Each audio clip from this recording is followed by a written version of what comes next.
네, 안녕하세요. 안구따라 니까야를 관통하는 공부 시간인데요.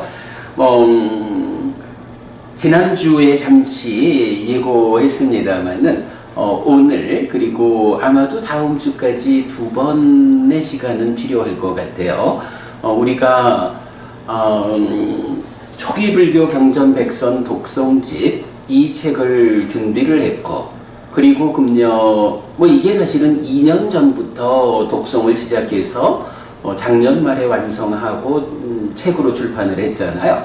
그리고는 이제 금년 5월 1일부터 이 독송집 안에 있는 100개 경전을 하루에 한 개의 경을 독송하고 그 경의 내용을 해석하는 이런 공부를 통해서 100일간 진행하는 초기불교 경전백선 강의, 이런 의미로 초기불교 100일 법문이라는 과정을 진행을 했어요. 그래서 5월 1일 날 시작해서 지난주 8월 31일 날 완성이 되었거든요. 물론 지금 이어가지고는 책의 분량 관계로 별책 수행경전을 만들어서 이 수행경전에 속한 경들을 9월 1일부터 우리가 또 독송하고 설명하는 과정을 진행하고 있는데요.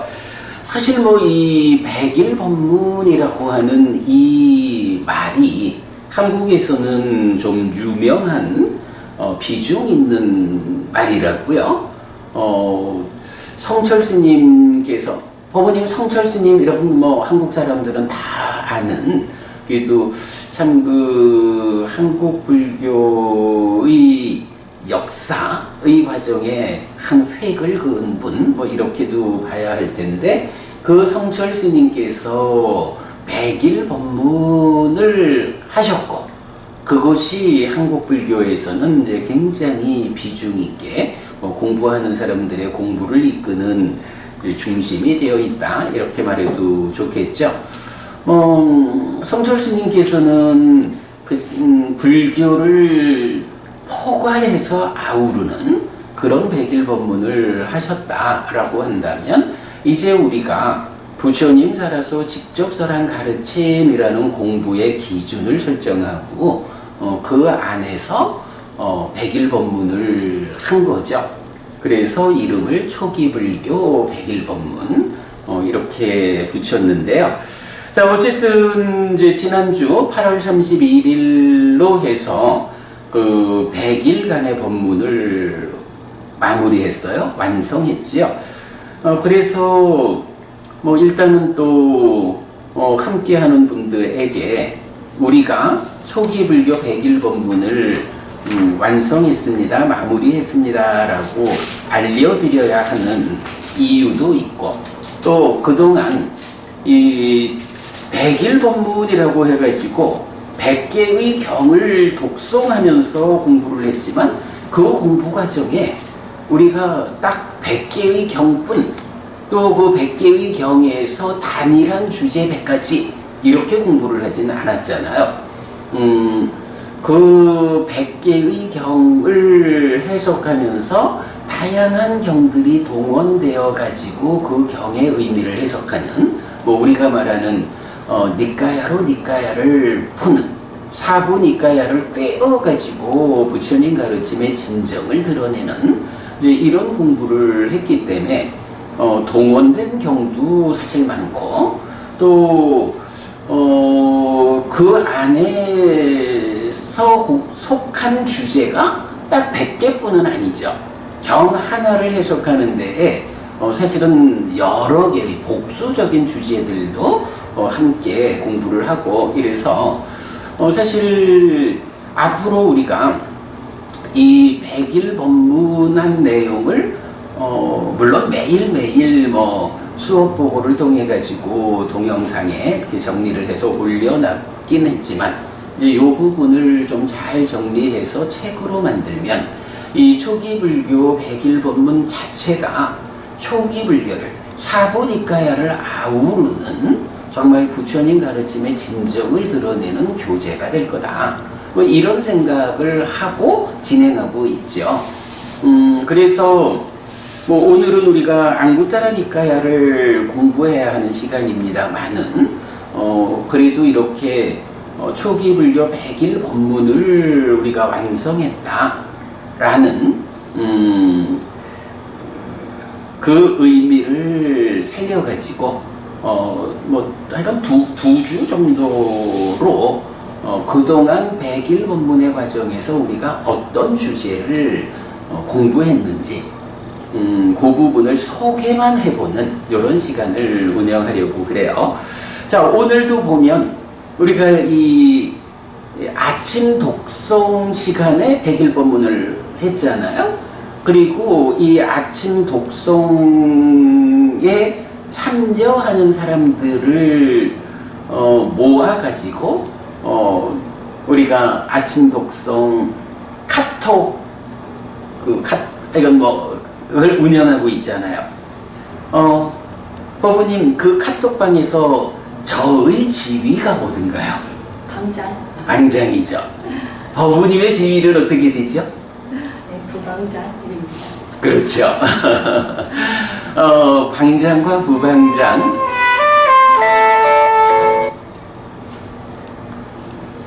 제가 왜 이 이야기를 하냐 하면,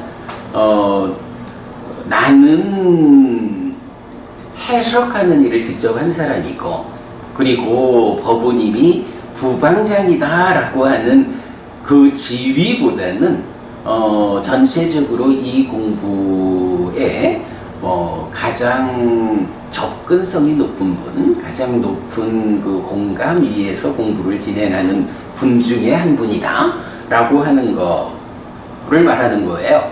그렇기 때문에 지금 이제 이 이야기들을 많은 설명 없이 이런 얘기 했습니다. 법부님 이런 거 기억하시죠? 뭐 이런 식으로 또 그 과정에 법부님 의견 들으면서 좀 스피드하게 나가야 이건 뭐 우리가 너무 많은 시간을 끌 수는 없으니까 2번 만에 마치려면 부방장님 그 공부에 대한 공감과 이해 위해서 스피디하게 진행해보자 라는 이야기 하는 거예요. 잠시만요.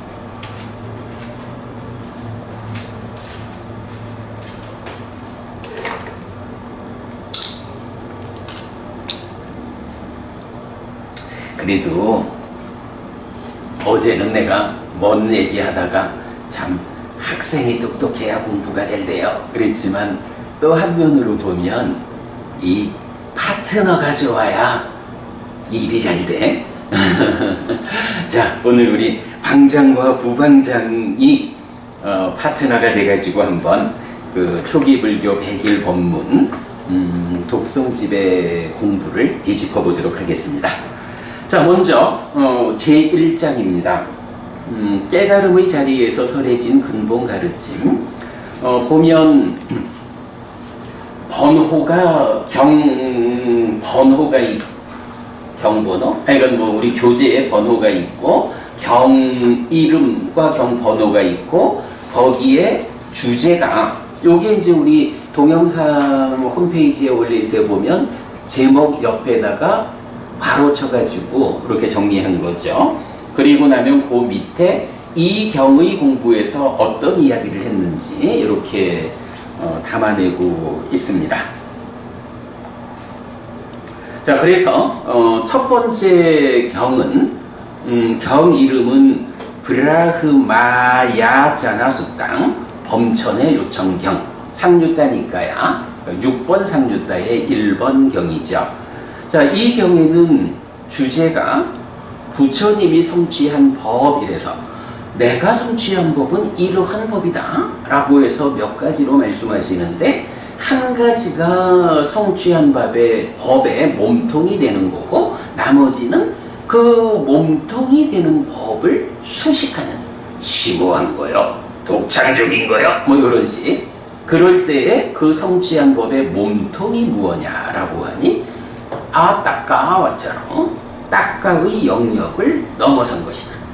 가래가 형성되는 과정 딱가라고 하는 내면에서 가래가 형성되는 그 과정을 넘어섰다. 내적 과정에서 가래가 생겨나는 것이 중생들의 삶인데 가래가 생겨나지 않는 삶을 실현했다. 애멸의 실현. 요게 딱가의 영역을 넘어선 것으로의 부처님 내가 성취한 법. 요게 되는 거죠. 그리고 연결해서 오도성도 같이 보았고요. 자, 그래서 이 경 안에 들어있는 내용을 보면 부처님의 정체성을 드러내는 4개의 경, 요거 뭐죠? 맞지만이니까야 26번 법경, 36번 그러니까 사자가 큰 경, 85번 보디왕자경, 100번 상가라화경. 이래가지고 부처님 출가로부터 깨달음을 성취하고 이후에 법을 전하는 요 사실은 뭐 불교의 핵심되는 영역, 그 영역을 담고 있는 4개의 경이 이게 불교의 정체성을 담고 있다. 그래서 우리가 불교의 정체성을 드러내는 4개의 경이라고 해서 책도 출판은 안 했지만 책으로 만들어 놓고 있죠.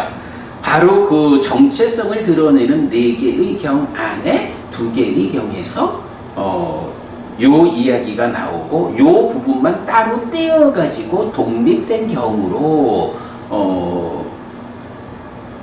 표현하고 있는 것이 이제 범천의 요청경 이래 되는 거죠.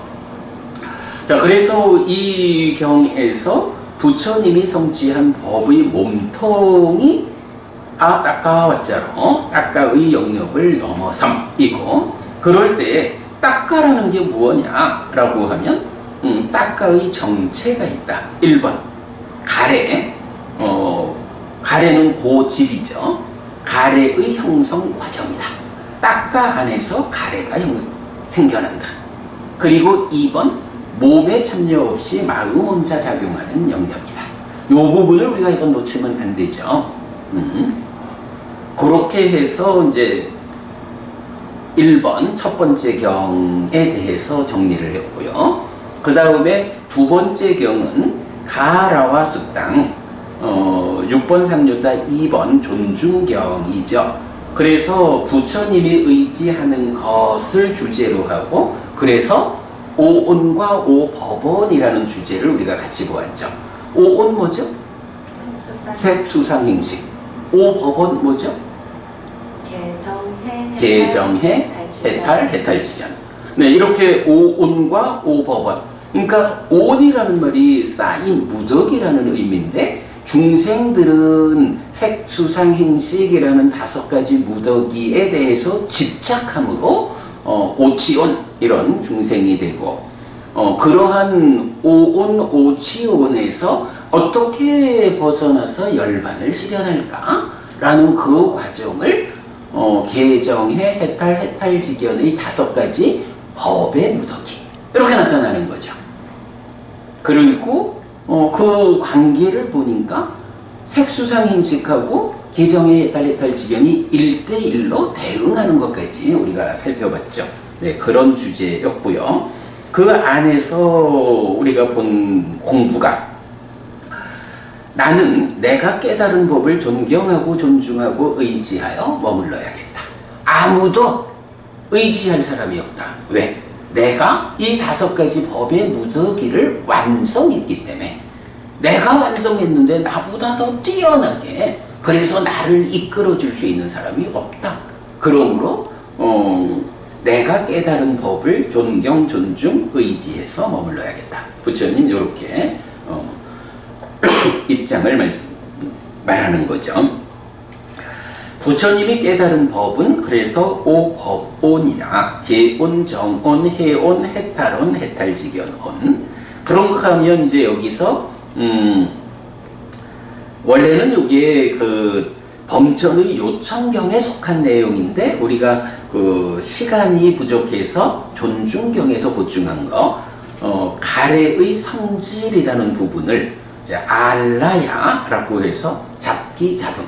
원래는 이게 범천의 요청경에서 내가 이렇게 딱가의 영역을 넘어선 법을 성취했다 하고는 이런 중생들은 잡기를 좋아하고 기뻐하고 이래가지고 뭐 두 가지 토대를 보지 못한다 이런 식으로 그 딱가의 영역을 넘어선 부처님과 딱가의 영역을 넘어서지 못한 중생들의 삶을 대비해서 보여주는 거죠. 근데 그 부분을 시간 관계상 이제 존중경을 하는 날에 이제 공부를 했죠. 자, 그래서 어쨌든 이런 가래의 성질은 알라야, 잡기, 잡음이다.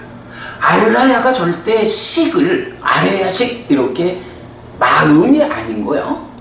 그 부분 놓치면 안 되죠. 그래서 두 가지 토대를 알기 어렵다.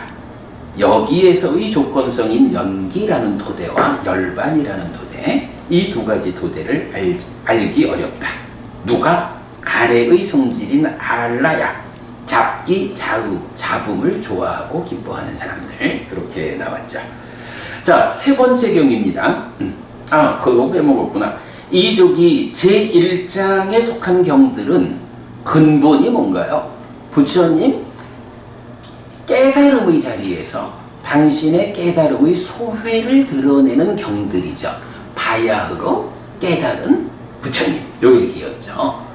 빠따마비 삼부터 바야흐로 깨달은 그쵸 부처님. 생각이 안 났어요. 빠따마비 삼부터 그래. 그거 하여간 우리가 번역을 잘했어요. 그게 뭐 이제 막 깨달은 요렇게 번역을 해도 되지만 바야흐로 깨달은 요것도 좋은 번역 같아요. 그렇게 부처님 깨달음의 자리에서 당신의 그 깨달은 소회를 드러내는 경들이어서 사실은 불교 안에 근본이 되는 경들 그래 되는 거죠. 자, 그 다음에 이제 세 번째 경은 47번 상류다의 18번 범천경 브라흐마습당이에요. 자, 여기에서는 성취와 깨달음의 방법이 사념차다라는 것을 주제로 하죠. 경에서 어떻게 성취하고 깨닫는가 라고 하면 깨달음의 방법이 사념차다. 이게 열반을 실현하기 위한 유일한 경로다. 대념적용에도 똑같이 나오는 거 우리가 알고 있죠.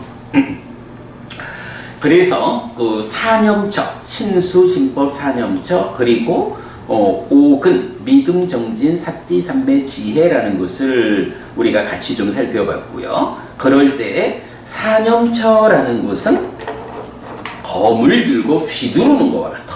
이런 검법이죠.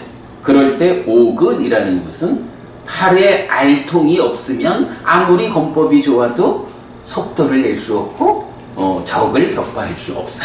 그래서 검법도 좋아야 하고 팔에 알통이 있어서 검법을 제대로 시연할 수 있어야 돼. 이런 두 가지 관점에서 사념처는 검법이다. 수행 방법이고 오근은 그것을 시연하기 위한 알통이다. 이제 이런 부분으로 우리가 살펴봤죠. 네 번째 경은 사함바띠 브라흐마수땅 해서 48번 상류다 57번 경이죠. 사함바띠 범천경. 여기는 그러니까 앞에 범천경에서는 사념처 이렇게 말하고 사함바띠 범천경에서는 5가지 기능 이렇게 나오는 거죠. 근데 이제 앞에서 같이 봤지만 그럴 때 이제 우리가 이 5가지 기능과 관련해서 참 멋진 비유를 만들었죠. 믿음, 정진, 사띠, 삼매, 지혜라고 하는 이 5가지 기능이 마음 밖에 어떤 거 아니라는 거죠.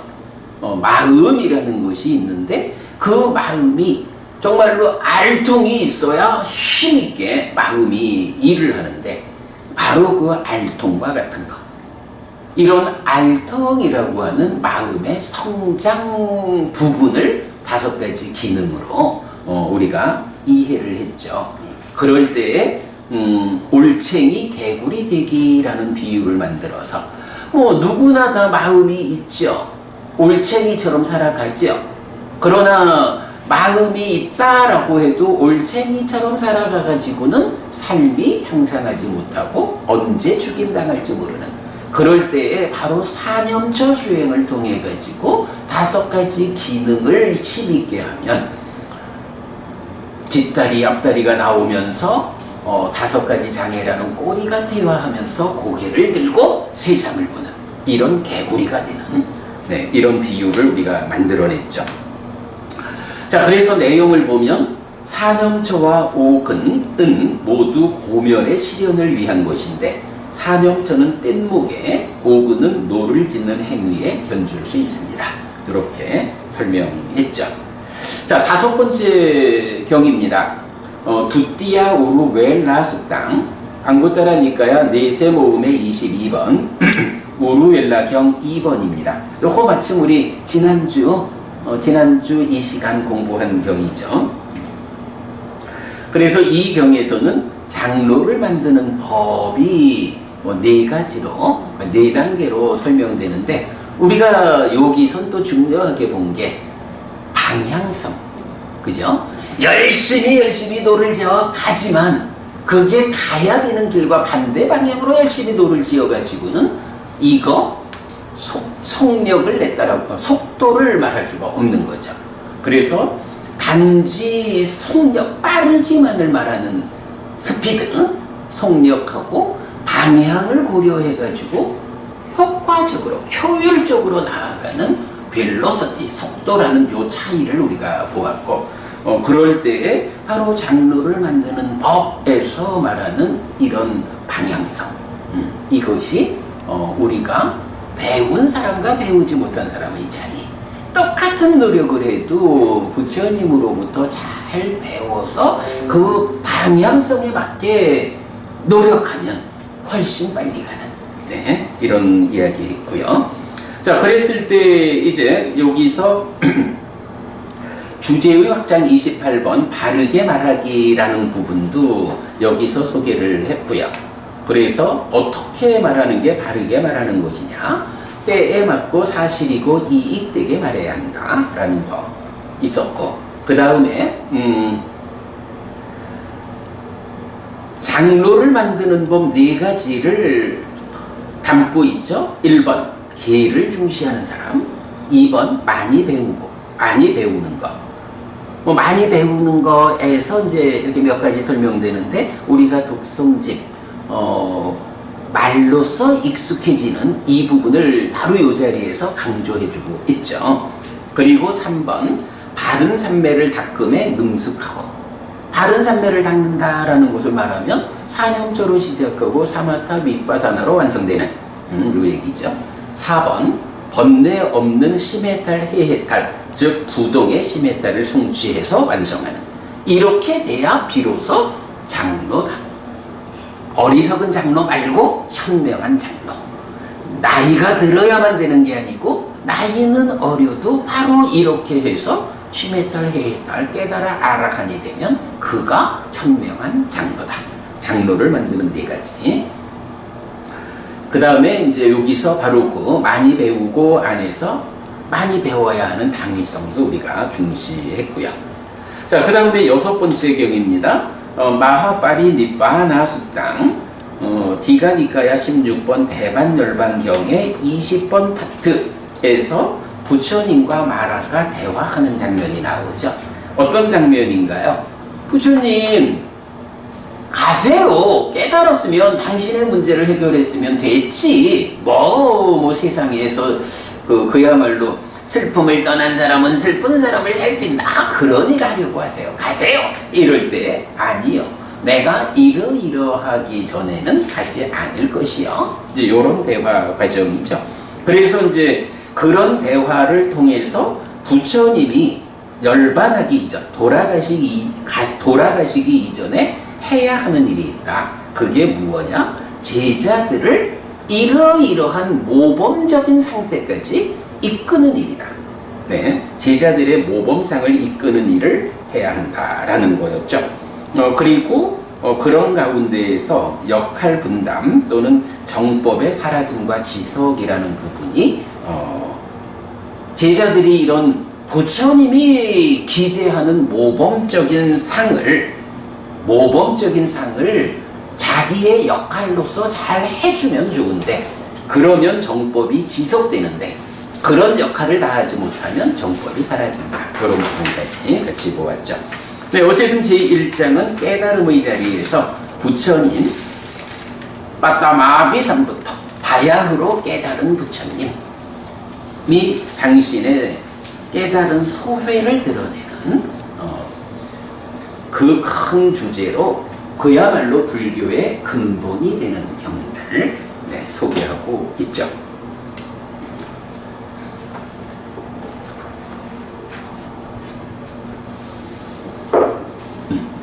자, 제2장으로 갑니다. 제2장은 사실 깨닫고 실현한 법 이래 되죠. 뭐 우리가 왜 웃으죠? 땅다타가또 아비삼부짜띠 아비사메띠. 그래서 뭐 여기서는 우리가 딱 이 질문, 부관장님한테 누가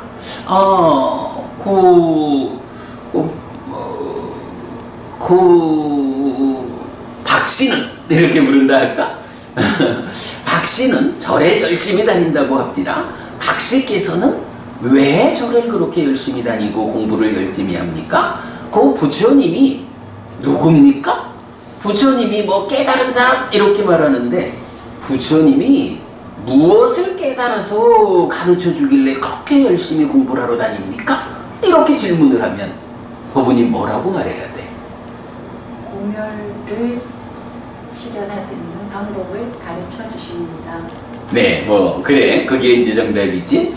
그런데 요 제2장에서는 바로 이제 법부님 지금 말씀하신 땅따다가또 아비삼부짜띠 아비사메띠 라고 해서 부처님 스스로 나는, 그러니까 열애는 이것을 깨닫고 실현했다라고. 아니 누가 나한테 부처님이 깨달은 게 뭐야? 무엇을 깨달았다고 해서 당신들은 그렇게 깨달은 분 부처님이라고 말하는 거야? 라고 질문할 때 거기에 대한 대답으로 그 이상이 없죠. 부처님 스스로 나는 이것을 깨닫고 실현했다라고 선언하는. 네. 그런데 이제 아비삼부짜띠 아비사메띠의 용례가 나타나는 경이 3개가 있다. 요거죠. 그래서 이제 제2장에서는 바로 그러니까 제1장과의 연결이 그런 거죠. 1장에서는 깨달음의 자리에서 당신의 깨달음의 소회를 드러내니까 그야말로 불교의 근본이 되는 거고, 그 다음에 이제 부처님들이 말하자면 제자분들을 위해 가지고 내가 깨닫고 실현한 법이 있어. 그러니 이거를 그대들이 잘 배워 알아야 돼. 이렇게 가르쳐주는 요런 의미의 경들이죠. 3개의 경이 있다. 그래서 그 3개의 경을 소개하고 그 3개의 경을 보충하기 위해서 제법 많은 경들을 뒤따라 담고 있죠. 제2장의 의미, 부처님 무엇을 깨달았을까에 대한 정답을 알려주고 있다. 법부님 말씀처럼 그야말로 고멸의 실현을 이끄는 그런 깨달음이다 라고 하는 게 모든 것에 그야말로 고와 고멸이지 뭐. 불교의 최상의 개념이 그거죠. 맞는 말씀이지. 근데 이제 우리가 이 책에서 의도하는 것은 부처님 스스로 그러니까 이제 고멸을 이끄는 이게 뭡니까? 라고 말할 때 답이 될 수 있는 거. 그런 부처님의 선언을 제2장에 담고 있다. 자, 그래서 2장 사실 깨닫고 실현한 법의 첫 번째 경은 우빠다숙당 앙구타라니까야 세세모음의 137번 출현경이죠. 자, 여기에 주제는 깨달음이라는 거, 삼법인이라는 거, 유위라는 거, 그리고 행, 상카라라는 거, 이렇게 4가지를 중심 주제로 우리가 공부를 했죠. 자, 거기 내용을 보면 첫째, 부처님이 깨닫고 실현한 법은 무엇인가? 무엇이죠? 삼법인. 조건경, 연기. 꽃경, 세상에 있는 세상의 법. 문오온. 네, 요 3가지가 이제 3개의 경에서 말해지는 답이죠. 자, 이럴 때 이제 출현경에서는 그 3가지 중에 첫 번째로 그야말로 세상 모든 것에 대해서 적용되는 원리요 이치, 열애의 출현 여부와도 관계없이 세상에 존재하는 원리 이치. 그러니까 우리가 교주 이전의 것 또는 부처 이전의 것이라고 불교인문 사실에서 설명하는 내용이 있잖아요. 뭐 예를 들어 기독교, 천주교 이쪽에서는 교주인 예수 이전에 누가 있어? 무엇이 있어?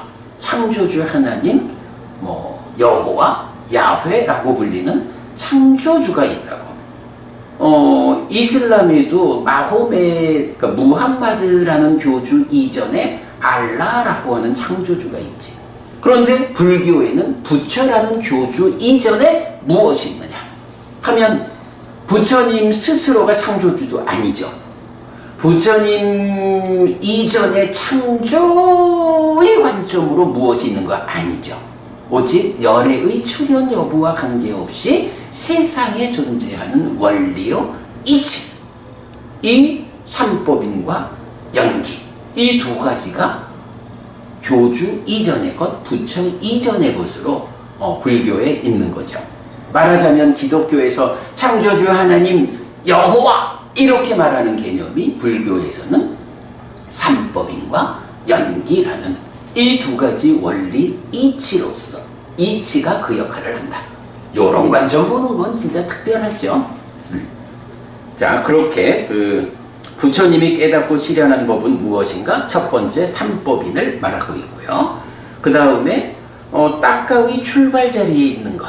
앞에서 보았지만 딱가의 영역을 넘어섬 이건데 그 딱가의 출발 자리에 있는 게 번뇌고 그 번뇌는 상이다 이랬는데 뒤에 우리가 더 좀 상세하게 설명한 바로는 상이라고 하는 행위, 유위적 행위에서 잠재되는 행위를 재현하려는 경향성, 이 쌓여 있는 것이 상온, 상의 무덕인데 그것이 상의 작용성으로서 2차 인식의 공동주관으로 참여하는 이런 상의 작용성, 요거를 번뇌라고 한다라고 우리가 해석을 해냈죠. 그러니까 상 자체라기보다는 가래가 있고 가래의 성질이 알라야, 잡기 잡음 요래 있듯이 번뇌라는 거 상의 작용성이라고 해석한 거. 자, 그럴 때에 이제 바로 번뇌가 이런 상이라는 거, 요 부분을 맞지마니까야 121번 공에 대한 작은 경에서 말해주고 있죠. 네, 그 부분 우리가 잘 공부하고 있고요. 자, 그런가 하면 깨닫고 실현한 법인 삼법인은 재행무상, 재행계고, 재범무아로 나타나는데 이때 유위, 상카따라고 하는 개념이 동원이 되죠. 그래서 탐진치의 상태다. 그리고 치는 무명과 번뇌가 서로 조건되기 때문에 하나의 몸통같이 존재하는, 그래서 치라고 부른다. 그래서 탐진치가 함께하는 상태를 유위라고 부르고 그 다음에 탐진치가 부서진 무탐무진 무치의 상태를 무위라고 부른다. 아상카따.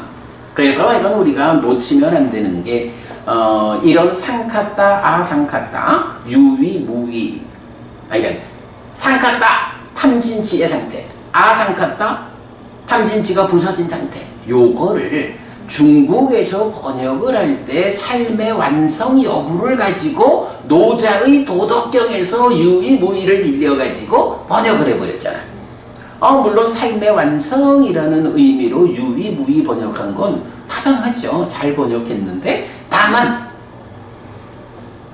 노자의 제자분들 입장에서는 그래서 부처의 가르침도 끌어들여 이러면 좋겠지만 이제 더 우월한 불교 신자의 입장에서는 요건 구분해야 되죠. 이름은 빌려와가지고 번역을 했지만 노자의 삶의 완성과 부처의 삶의 완성이 다르다. 그 부분 때문에 우리가 하여간 그 탐진치의 상태인 유위, 탐진치가 부서진 상태로서의 무위, 요 부분 엄격히 구분해야 하죠. 네, 요런 이야기 다 출현경에서 보았고요. 그 다음에 두 번째는 이제 출현경을 보충하기 위해서 4개의 경을 소개했죠. 그래서 보면 아니짜누빠시 수땅, 안구따라 니까야 7의 모음의 16번 무상을 이어보는 자경, 여기에서는 주제가 무상의 의미죠. 무상이라는 게 뭐야? 라고 그 의미를 보았는데 대표하는 게 뭐냐? 무상계가 나타나죠.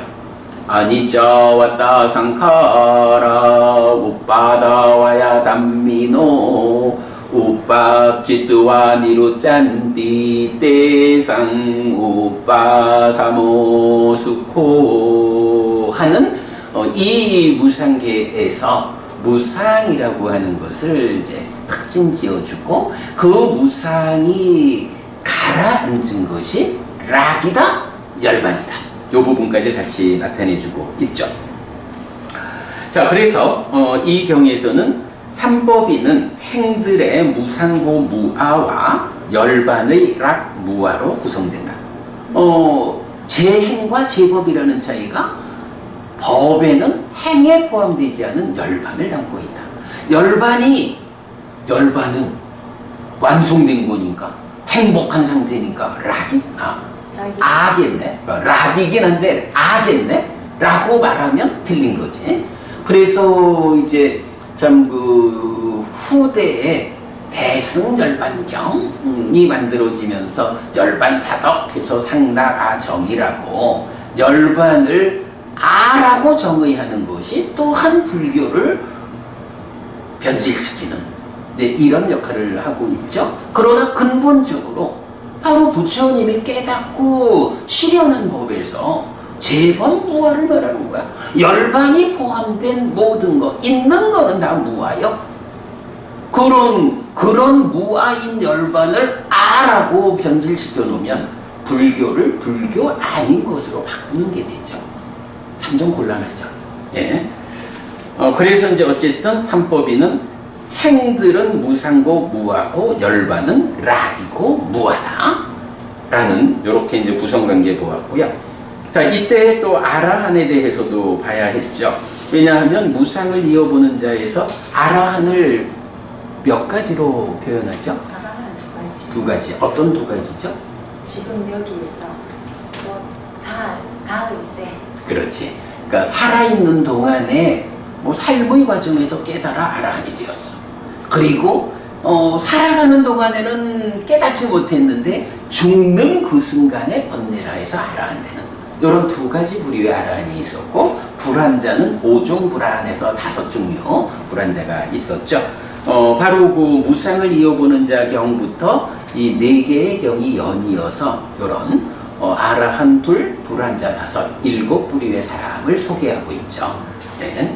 그랬을 때 아라한, 삶의 과정에서 번뇌다하여 깨달은 아라한과 죽는 순간에 번뇌다하여 깨달은 아라한, 요래 되고, 5종 불환, 5종류의 불환자 있는데 넘어가고, 그 다음에 이제 사상의 성자 해서 사문경을 통해서 예류자, 일례자, 불환자, 아라한은 어떤 경지의 성자인가라는 거 알아봤고요. 또 거기에 아무래도 사상의 성자 이래 나오면 똑같이 10가지 족쇄.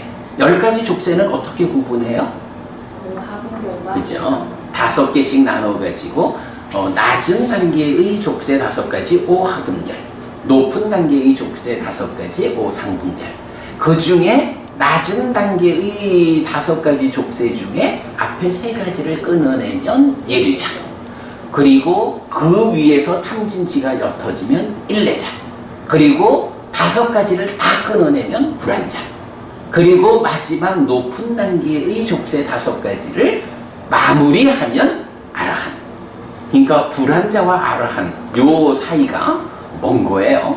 5개를 다 부숴야 불환자 되고 뒤에 5개를 또 부숴야 아라한 되는 거야. 이런 관계. 자, 세 번째 경은 두카누파시 수땅.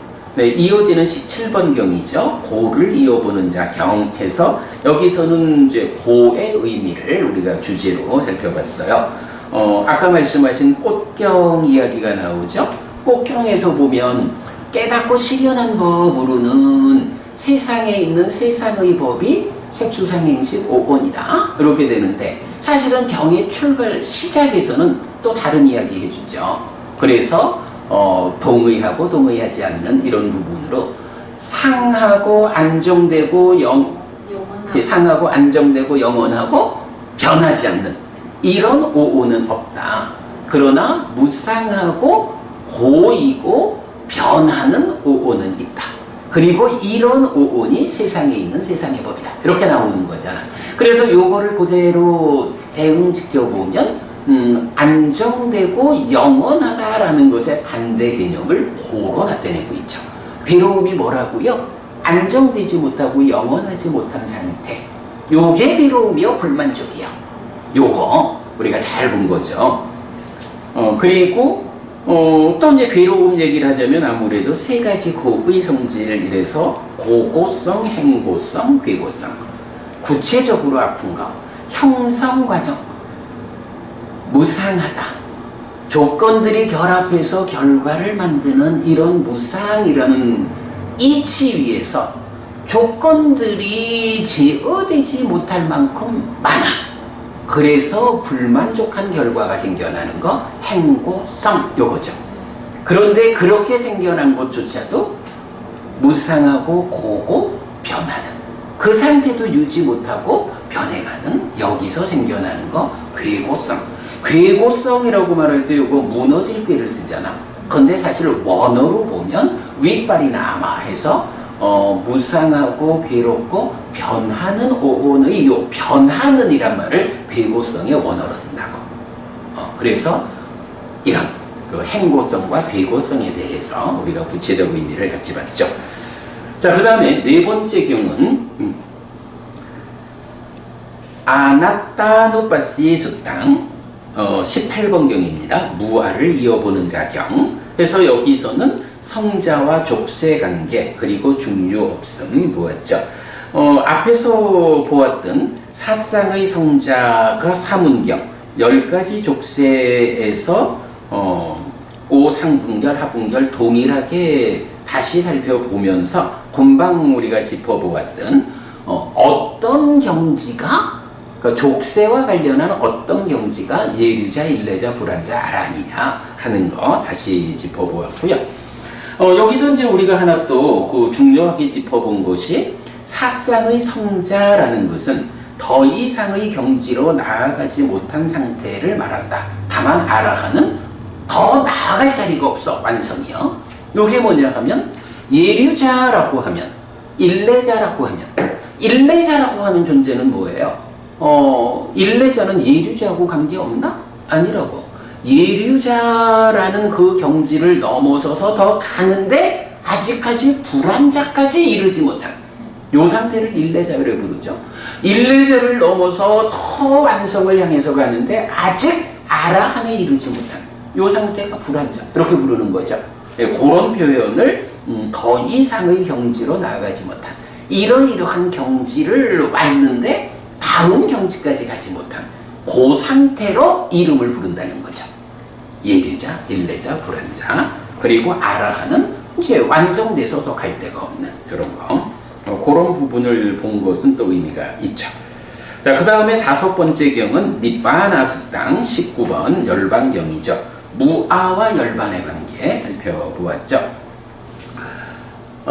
사실은 이제 경 이름이 앞에 세 가지는 다 아누파시라는 말이 있는데 열반에서는 그 말 아누파시는 없죠. 그러나 이어지는 의미를 그대로 적용하고 있어요. 자, 그래서 보면 법이라는 건 그러니까 있는 거는 모두 법인 거죠. 법의 공통된 성질은 무아다. 제법 무아.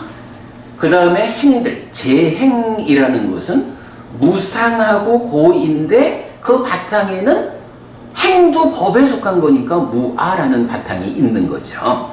그리고 열반은 아까 보았던 무상계에서 그들의 가라앉음이 락이다.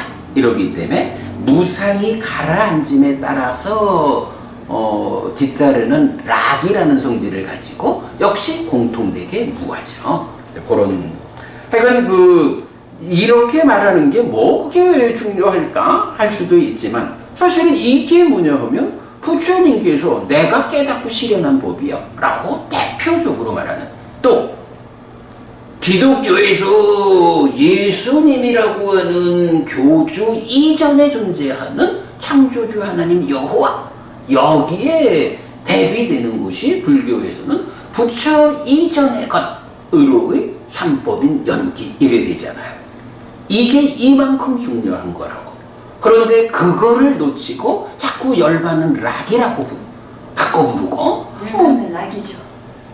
잘못. 네, 맞아. 열반을 아라고.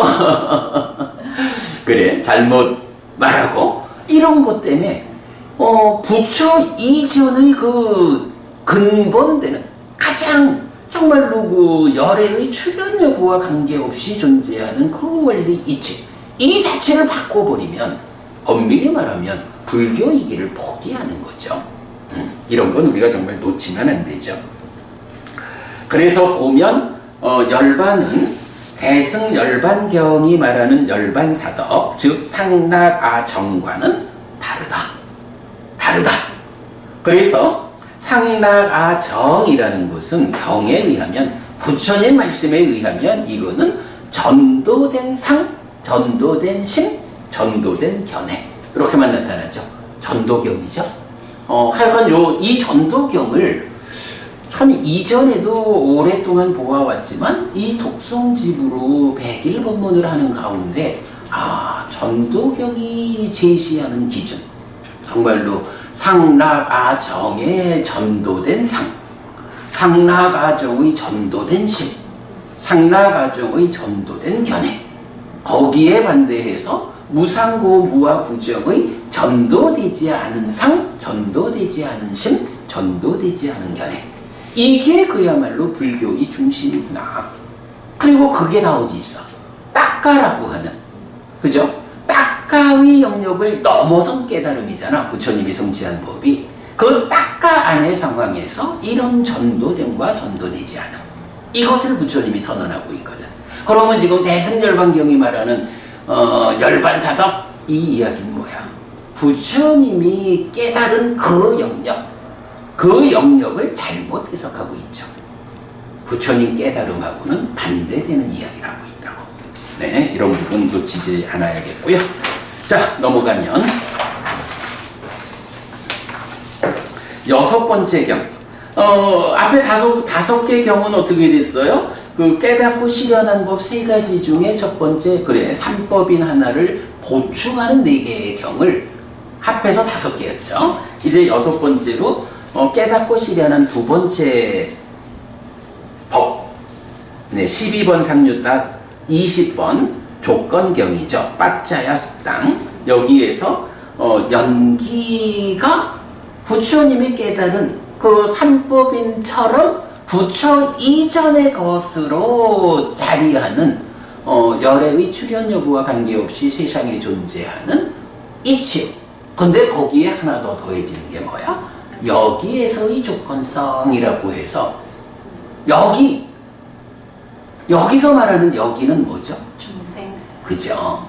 열반이라고 하는 이 중생들의 세상에서 벗어나 실현되는 그 열반 말고 중생의 영역으로의 세상, 중생세상. 그 중생세상, 열반에 적용되는 건 아니고 중생들의 세상에만 적용되는 원리 이치, 여기에서의 조건성. 이래가지고 12연기가 설해지는 거죠. 이렇게 이제 연기가 깨닫고 실현한 법으로 선언될 때, 이 연기의 12지분을 니카야 안에 있는 경들을 모아가지고 꿰어내면 하나의 그림으로 그려지는 걸 우리가 그려낸 거죠. 삶의 메커니즘. 이렇게 삶의 메커니즘이 연기의 해석을 통해서 그려지면, 이때 나는 누구인가? 라는 이 질문에 대해서 우리는 답을 분명히 할 수가 있죠. 그것도 3단계로 답을 하고 있죠. 자, 그래서 이제 그 안에서 공부한 걸 보면, 보편적 존재성, 조건성인 삼법인 안에서 내 삶의 문제에 특화된 여기에서의 조건성으로 연기가 지시되는데, 이거 놓치면 안 되죠. 100% 조건관계죠. 그리고 100% 조건 관계니까 이게 있으면 이게 100% 같이 있는 거야. 이래서 빠띠자 사무 빠다 이래 되잖아. 우빠다라는 게 생긴다는 의미인데 사무 빠다 하면 사라고 하는 위드라는 개념이 들어가 있죠. 그래서 뭐 이건 구체적으로 표현하면 함께 생기는 거야. 빠띠자 연해서 함께 생기는 요게 연기야. 왜 이거를 연해서 함께 생긴다? 라고 말하느냐? 100% 예외가 없는 조건 관계를 찾아냈기 때문에 그러기 때문에 그게 진리고 원리가 되는 거죠. 네, 그런 관점. 연기된 법들이 어떤 성질을 가지고 있느냐 하는 거 설명하고 있고요. 그 다음에 나는 누구인가에 대한 답을 여기서 또 우리가 찾게 되죠. 부처님, 이렇게 연기와 연기된 법에 대해서 잘 아는 성스러운 제자들은 말하자면 과거, 미래, 현재에 걸쳐서 나는 누구인가? 라는 이 주제와 관련해서 의심하지 않는다. 그래서 우리가 이 말하는 거죠. 불교 신자가 가지는 특권이 있다. 세상 사람들이 다 나는 누구인지를 찾아 나선다 해도 불교 신자는 찾아 나설 일이 없어. 이렇게 부처님이 깨닫고 실현한 법, 삼법인에 이어서 연기라고 하는 이 삶의 이야기를 잘 배워 알기만 하면 나는 누구냐라는 질문의 답은 주어져 있어. 우리가 정말로 히말라야 가서 평생을 나는 누구인지 찾아보자 하고 수행자가 되고 골백 번 고쳐 죽으면서 그런 일을 한다 해도 사실은 찾기 어려운 답이죠. 부처님이라는 이 특별한 스승이 찾아서 알려주고 있다고. 답이 나와 있는데 불교신자 아닌 사람 같은 몰라도 불교신자가 왜 부처님이 알려준 답은 덮어두고 내가 찾아볼 거라고. 골백 번 고쳐주고 뭐라지 되나. 이런 이야기. 그래서 불교신자가 가지는 특권이 있다. 이 문제, 나는 누구이냐 라는 데 대해서는 부처님이 가르쳐주는 그대로 배워 알면 되고 이제부터 내가 할 일은 누구냐 찾아 나서는 게 아니고 이렇게 중생인 나라는 존재에게 수반되는 괴로움의 문제를 어떻게 해소할 것이냐. 달리 말하면 그래 아까 법부님 말씀하신 그거지. 어떻게 고멸을 실현할 것인가. 어떻게 내가 행복해질 것인가. 이게 더 이상 나를 찾아 나서지 않고 나의 행복을 추구하는 이런 삶을 살아내는 것. 이 자체가 바로 불교신자가 가지는 특권이다. 스승 잘 둔 덕에 가지는 권리다. 이런 이야기 우리가 여기서 하고 있죠.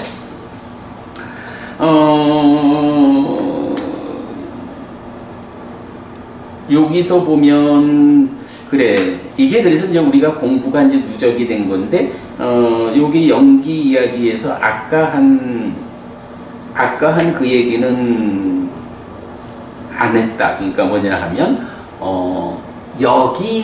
여기의 조건성이라는 여기가 열반이 제외된 중생의 세상 요 이야기를 이 경을 공부할 때는 우리가 표현을 안 했는가 봐요. 이제 아마 이렇게 100일 본문을 해나가면서 뒤에서 그 표현을 한 것 같아.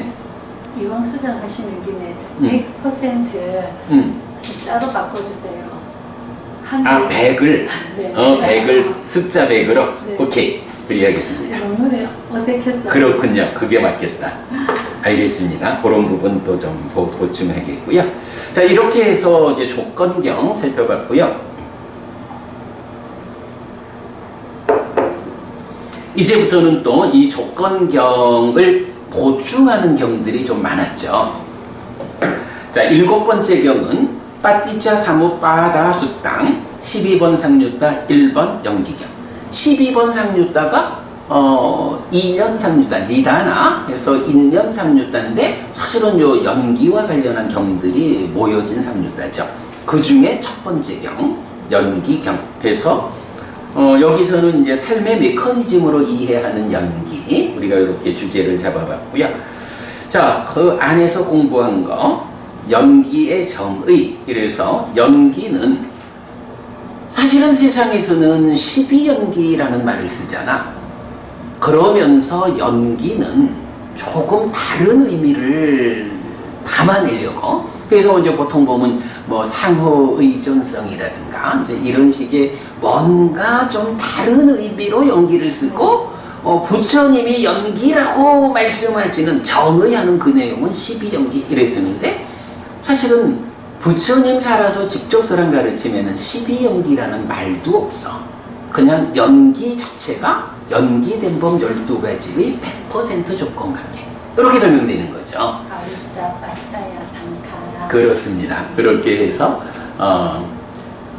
자띠 빠짜야 자라마라낭 소카파리 대와 두카도 마나수 빠야사 삼바완띠 에와 메타사 케왈라사 두카 간다사 사무다요호띠. 요게 그대로 연기라고 정의가 되는 거잖아. 그죠? 세상에서는 하여간 어떤 형편에 의해서인지 그거를 12연기라는 말로 다르게 이름 붙이고 있는데 그 말은 경에는 없다. 네. 그렇게 연기가 12연기로 정의되어 있다. 그 의미는 괴로움이 생기고 자라나는 조건관계다. 이런 거고요. 그 다음에 가래에 대한 수와 딱가라는 이중의 조건관계. 요거 부모님 이거 설명하자면 길지? 네. 우리 부방장님 요 의미 잘 아시죠? 나의 그렇죠. 그죠? 네, 그러니까 생겨나는 그렇지. 원인을 두 가지로 지금 그렇죠.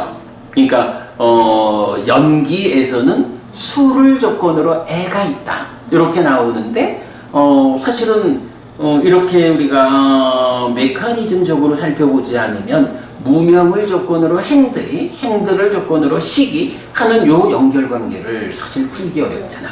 그게 안 풀어지다 보니까 전통적인 해석에는 무명과 행들은 전생의 삶이고 식부터 육까지는 금생이고 이런 식으로 삼세 양중인과 이렇게 이제 해석을 하는데 그렇지 않다라는 거를 그게 사실은 뭐 이해가 될 수가 없는 거야. 단지 내가 이해할 수 없는데 우리 선배 스님들이 그렇게 풀어주셨으니까 그렇게 받아들이는 거지 그게 사실 이해될 수 없는 거야. 거기에서 심의식이라는 게 다 다르고 뭐 우리가 정확히 보면 같을 수가 없는 거지. 그럴 때에 수를 조건으로 애가 있다라는 이 조건관계, 애가 생겨나는 하나의 조건이 수고, 그 수와 애의 중간에 식과 수와 상의 관계로부터 시작되는 2차 인식 해가지고 딱가의 과정을 거쳐서 애가 생겨나는. 그래서 하여간 요 표현, 애가 이중의 조건관계로 생겨난다. 하나는 수고, 하나는 딱가다. 그러니까 딱가가 가래의 형성 과정. 이렇게 말하는 그 의미죠. 그래서 이제 여기서 몸의 참여 여부로 구분되는 입체적 구조를 보여주고 있다. 딱가의 밖은 마음이 몸과 함께 인식하고 행위하는 영역이죠. 딱가 안은 마음이 몸을 떠날 수는 없지만 작용의 측면에서는 몸에 참여 없이 마음 혼자 작용하는 영역. 요거 앞에서도 한번 본 거죠. 네. 요 개념은 이건 놓치지 않아야 한다.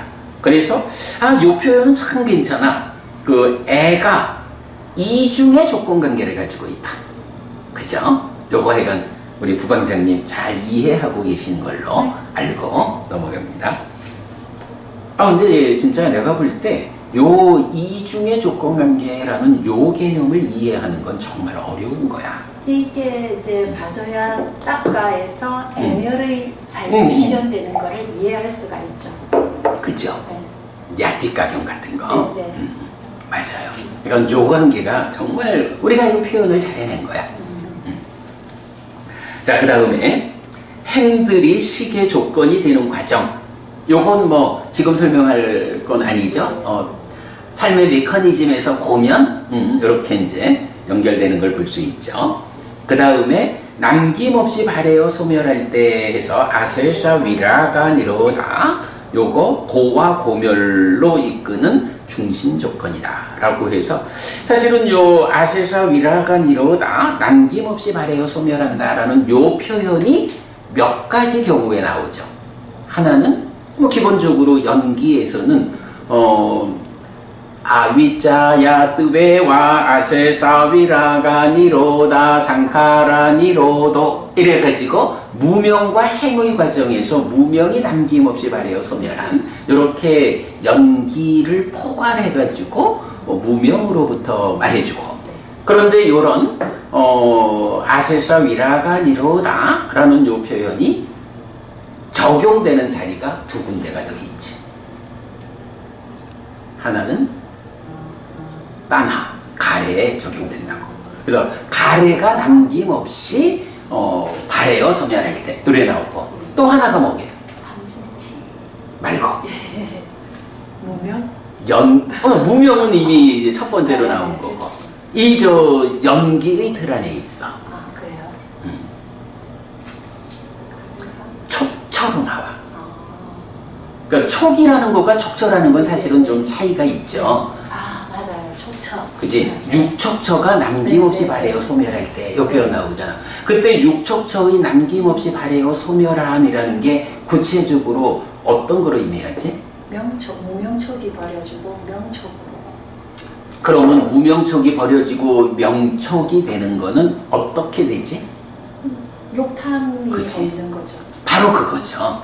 그죠? 그러니까 욕탐이 1차 인식의 공동주관으로 참여하는 그 욕탐이 탐을 싣고 오지 못하게 하는 그럴 때에 이제 그 육척처가 소멸한다. 그렇게 남김없이 발해요 소멸하는 그 부분을 말하고 욕탐이 그렇게 탐을 싣고 오지 않으려면 그 완성은 뭐야? 탐진치. 그렇죠. 낙가 안에서 시작되어서 욕탐까지 연결되니까 번뇌의 부서짐에 의해서. 그래서 우리가 수행의 두 자리, 욕탐을 제어하는 것과 번뇌를 부수는 이 두 가지가 수행의 본질이 되죠. 그리고 어쨌든 결과적으로 완성은 누진, 번뇌의 부서짐에 의해서 완성되고 번뇌가 부서졌기 때문에 이게 욕탐으로 순환해 올 때 욕탐이 아니라 탐을 실지 않고 연결되는 이런 관계. 그래도 찬다라고 하진 않나요? 그러니까 이제 찬다.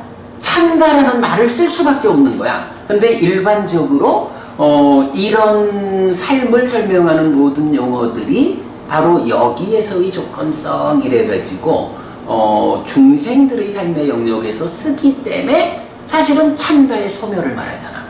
그럼 찬다가 소멸한다라는 게 관심이 소멸해서 관심 갖지 않는 거 이게 아니잖아.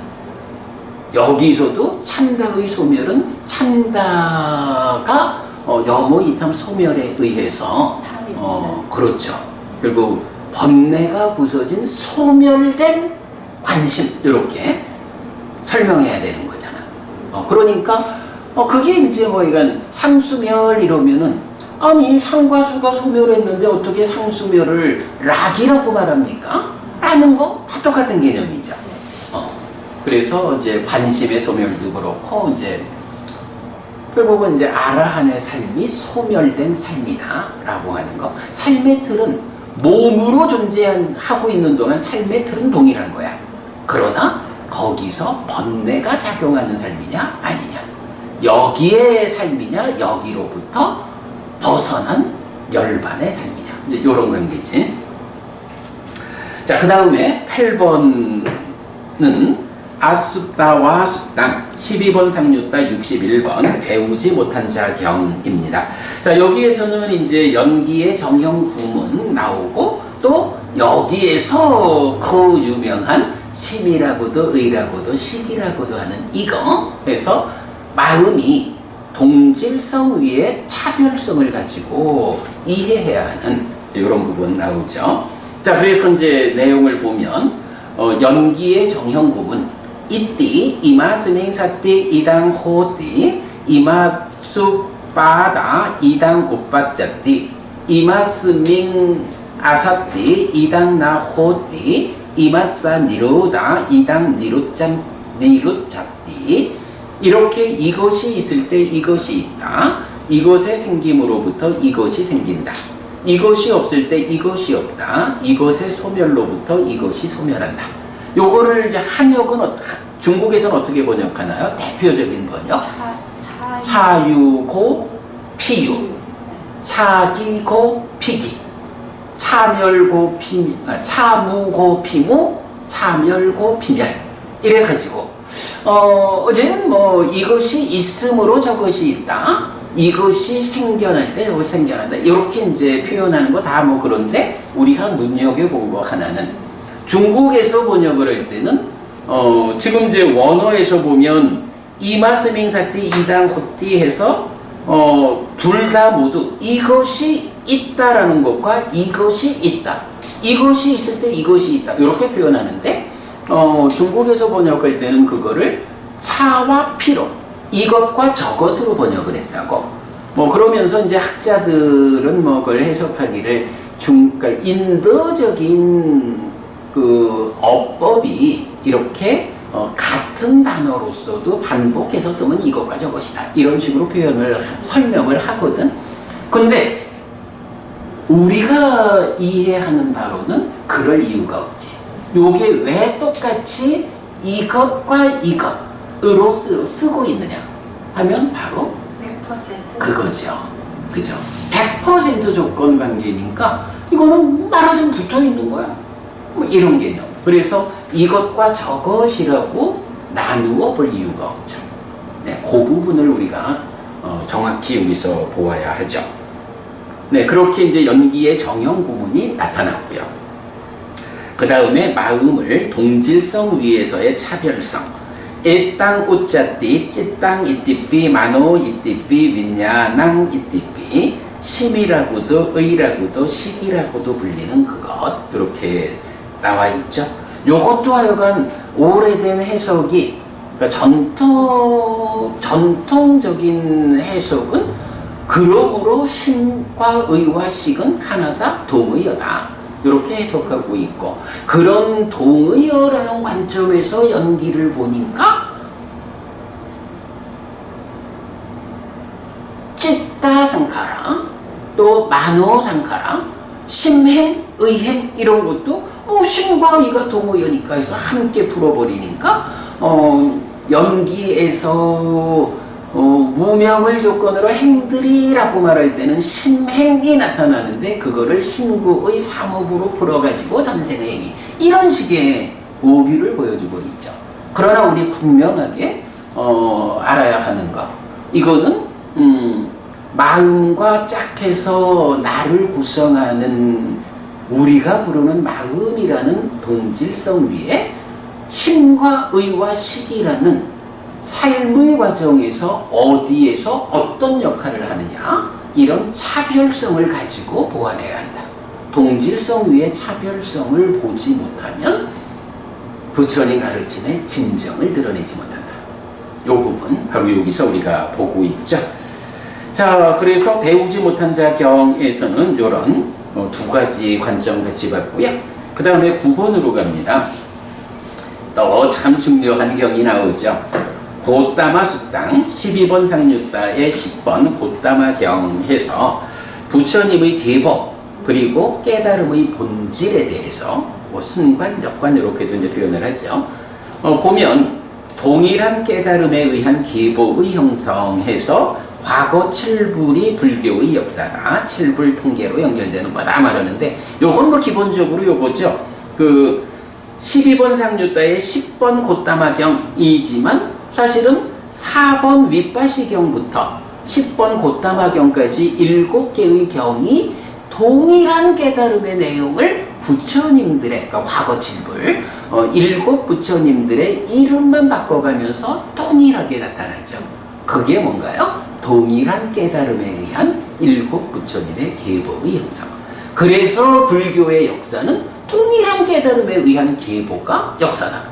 윗바시 부처님으로부터 불교는 시작했다. 이거 호타카 니카야에 속하는 붓다방사, 뭐 불종성경 같은 데서는 앞으로 18명인가 부처님을 더 이름을 만들어 가지고 연등물로부터. 근데 사실은 그 붓다 왕사가 말하는 이 역사는 깨달음의 방법도 다르고, 깨달음의 십바람이. 그 십바라밀 또 뭐 수기 뭐 이런 뭐 이래가지고 부처님이 팔 정도로서 깨닫는다라는 거하고, 물론 뭐 그거를 십바라밀을 말하자면 말정돼야 이렇게 주장은 할 수 있을지 몰라도 사실은 니까야 그러니까 부처님 살아서 직접 설한 가르침이라는 우리 공부 기준에는 그런 십바람이라는 의미의 십바람일 자체도 없고 바람이라는 단어가 한 번인가 두 번 나와. 근데 그거는 완성이라는 개념으로 어떤 문장 안에 나올 뿐이지, 이런 뭐 십바라밀이라고 하는, 뭐 대승에서 말하는 육바라밀이라고 하는 어떤 특별한 의미를 가진 용어로 나타나는 건 없다고. 뭐 하여간 뭐 이제 그러므로 해서 이렇게 그 불교의 역사라는 측면은 바로 이 4번부터 10번까지 7개의 경에서 7 부처님의 이름만 바꿔가면서 동일한 깨달음의 과정을, 그래서 이런 동일한 깨달음에 의한 계보의 형성을 우리가 확인할 수 있다.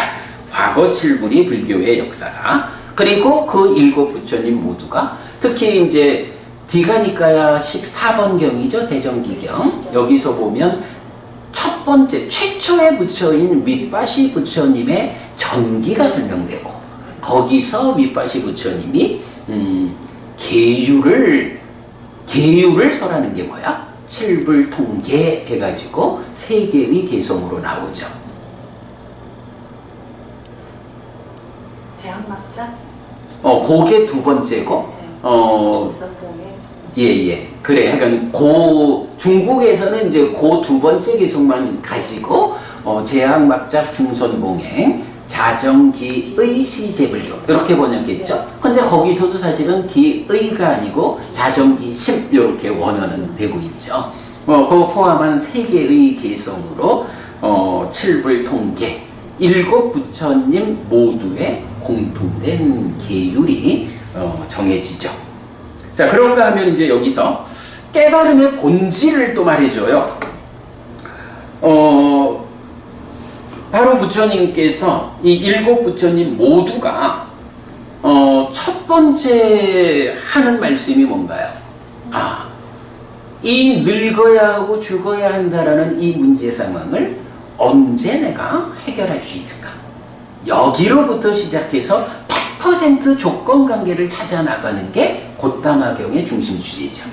그래서 부처님이 깨달았다라고 하는 것에 그 출발 자리에 있는 의미가 무엇냐라고 하면 바로 늙어야 하고 죽어야 하는 이 문제를 해결해야 한다. 불교가 말하는 깨달음은 근본이 무엇냐? 생사 문제를 해결하는 거다. 사실은 그 생사 문제라는 것이 윤회라고 불리는 거고, 그 범주가 욕계, 색계, 무색계라고 하는 중생들의 세상, 번뇌의 영향 위에 있는 유의적인 삶, 고의 영역 이거잖아.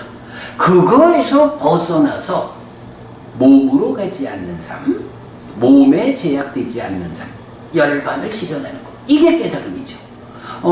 부처님의 깨달음을 이렇게 구체적인 삶의 이야기에서 보지 못하고 무언가 개념적으로 형이상학적으로 부처님의 깨달음을 접근하는 이런 추세들이 뒤에 생겨나는데 안 되죠. 돌아가야죠. 부처님의 깨달음 딴 거 아니야. 삶의 이야기를 떠나서 부처님은 한마디도 하지 않아.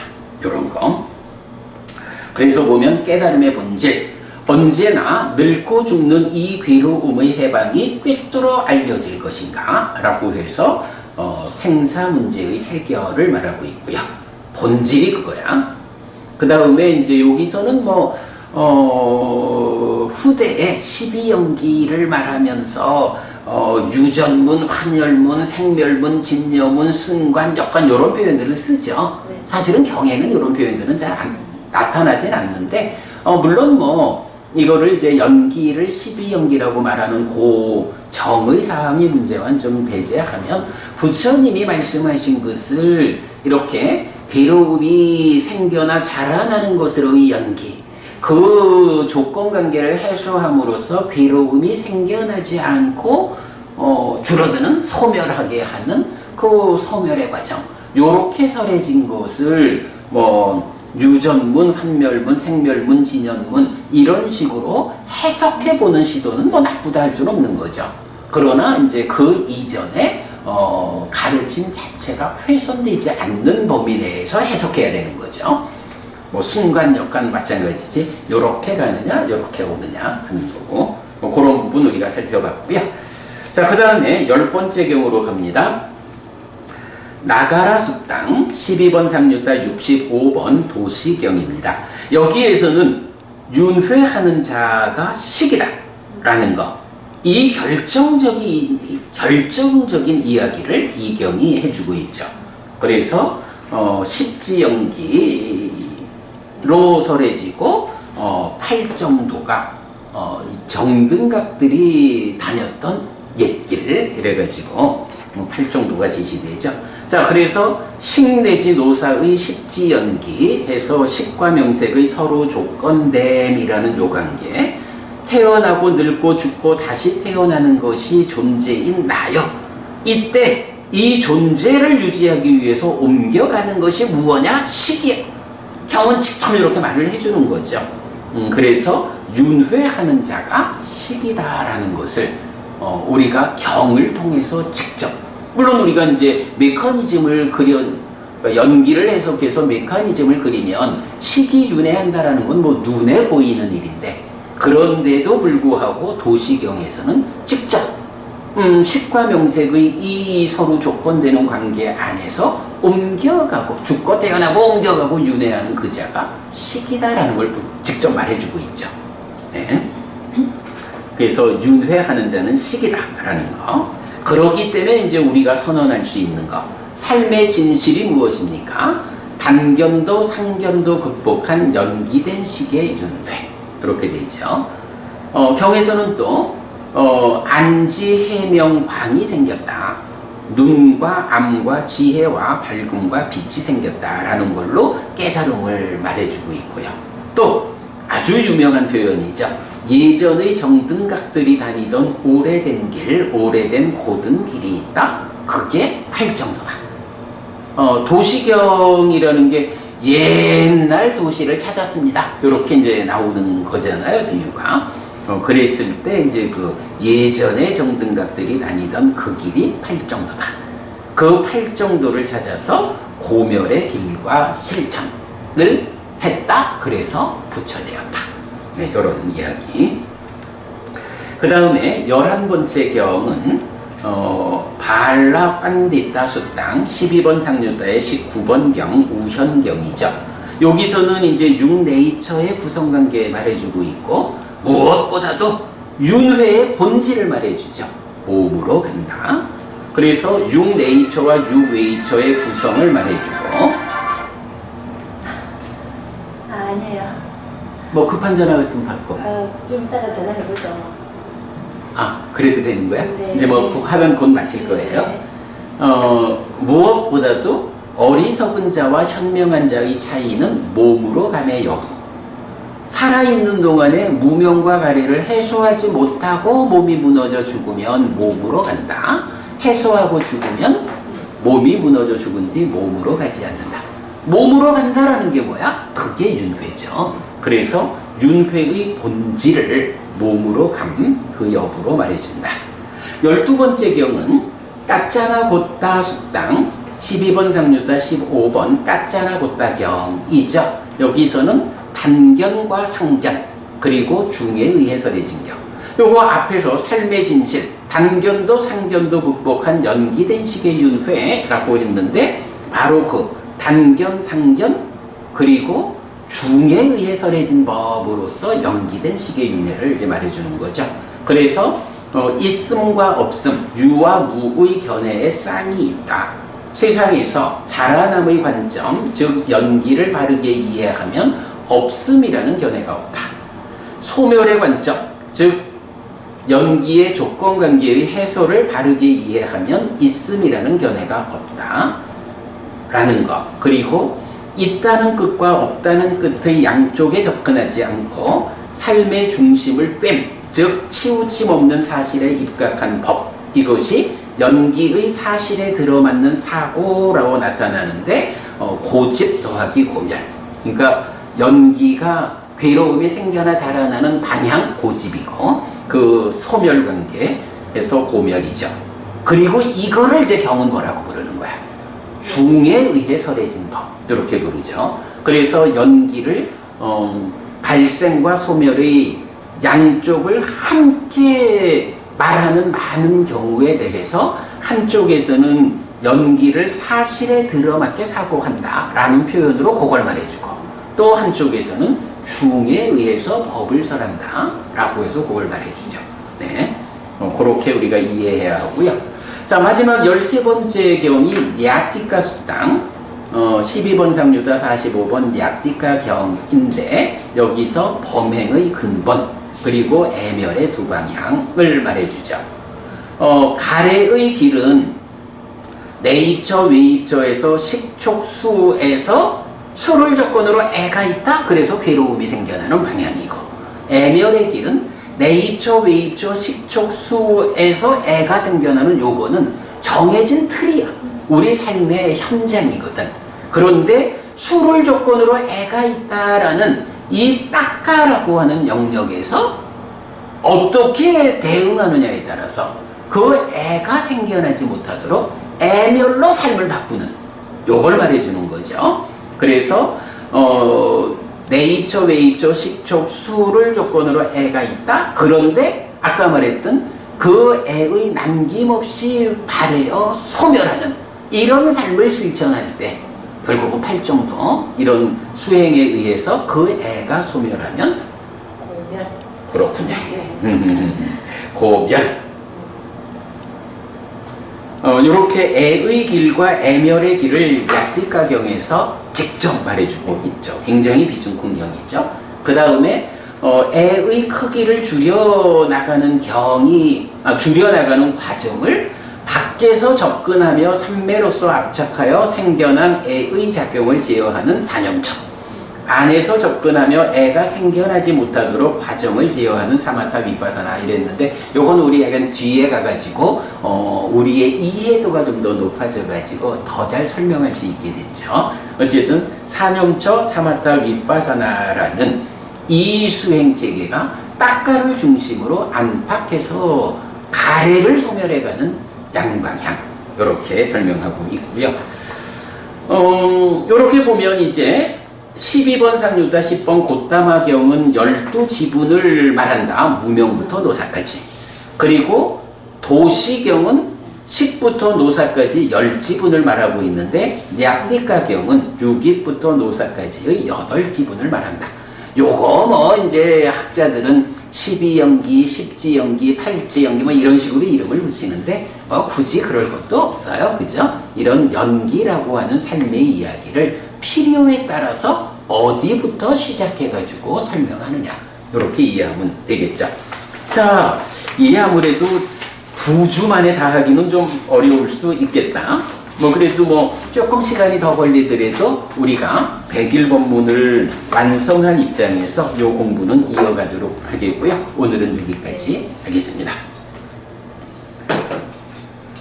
삼마삼부토 바가와 스와카토 바가와타 담모 수파티판노 사와카 상고띠. 세존은 정등각이시다. 세존으로부터 법은 잘 설해졌다. 제자들의 상가는 잘 실천한다. 찌랑띠타뚜로 가스밍 삼마삼부타 사산한띠. 정등각의 가르침이 이 세상에 오래도록 머물기를. 이차 마항 얀냥 야지동 양마마 아싸 디가라땅 히타야 수카야띠. 오랫동안 나에게 이익과 행복을 주는 자선행을 실천하리라. 이당 다낭 페다낭 냐티살로 히타낭 우파카빠뚜. 이당 다낭 페다 냐티살로 히타 파리분잔뚜띠. 이 무시가 돌아가신 친지와 혈육들에게 도달하기를. 이 무시를 돌아가신 친지와 혈육들이 사용하기를. 오늘도 우리가 훌륭한 법의 등을 함께 달았습니다. 이 법의 등의 공덕이 오랫동안 여러분들에게 이익과 행복으로 함께 하기를 바랍니다. 또한 오늘의 이 법보시의 공덕이 여러분 생각하시는 그분들에게 도달하고 사용되기를 바랍니다. 수고하셨습니다.